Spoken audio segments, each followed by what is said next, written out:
I want to start off by maybe asking you a basic question because Sure. everyone I meet, I'm trying to get them into blockchain and crypto. So I get them MetaMask wallets, and I had my 17-year-old daughter in here. We had a 90-minute conversation just like this, and afterwards she got a MetaMask wallet, she got some Ethereum, she got an NFT, which quite frankly, Robbie made me the coolest dad in London for at least a week.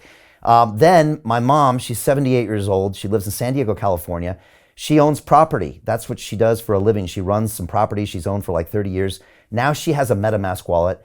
She has Ethereum. She has some stablecoin, and I sent her some Chainlink, because she gave birth to me. So I figured might as well give her some of that. But Robbie, when I try to explain the metaverse, it's hard for my mom to kind of take that next step. And I was wondering, how would you explain it to someone like my mom? I think Sure. people have seen Ready Player One. Maybe they've played Minecraft. Maybe they've been in a messenger chat. But this is something different. So how would you explain that to my mom or someone Sure. else that's new to this space? I think the easiest way to explain it is to just think of the metaverse as, it's a bit of an all-encompassing term like internet. But the metaverse is really what we're now calling Web3. It's the next version of the internet.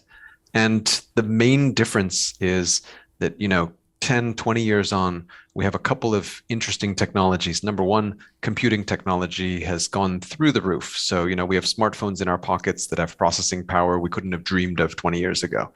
And more importantly, we now have blockchain. And what blockchain does is blockchain allows us to have a secure economic underpinning to the internet.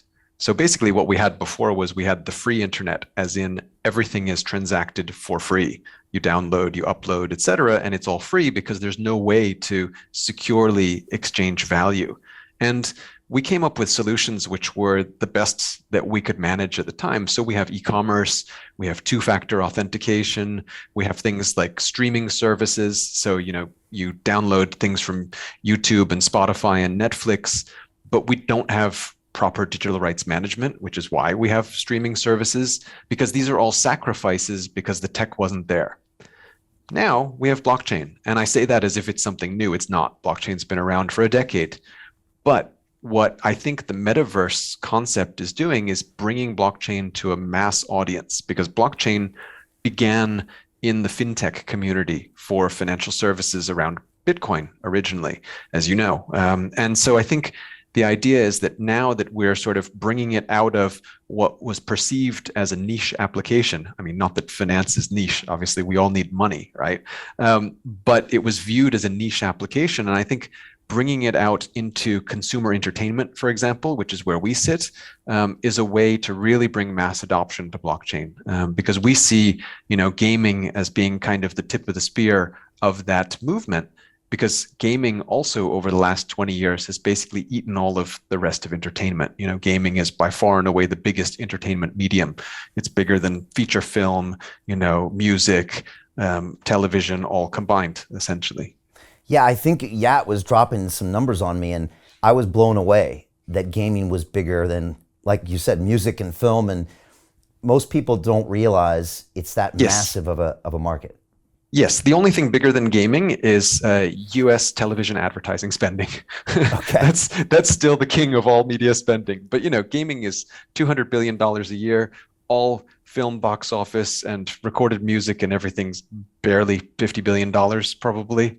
And you can get that out of 10 of the top 10 games in the world. So gaming has eaten the rest of entertainment, but also what it means to game has changed. So gaming used to be a single player experience. When you and I were kids, we had consoles and you had two controllers on your console, and that was the limit of the experience. Today, gaming is something completely different. And ask your kids or anybody's kids who play Roblox and Minecraft and Fortnite and all these massive multiplayer experiences. So I think metaverse also is a term for a shared virtual space. And unlike shared virtual spaces like social media networks or YouTube, which are shared virtual spaces, metaverse spaces have the ability to now have 3D representations, so we can be represented by avatars in that virtual space communicating with each other. It's not a requirement, but it's part of the possibilities these days.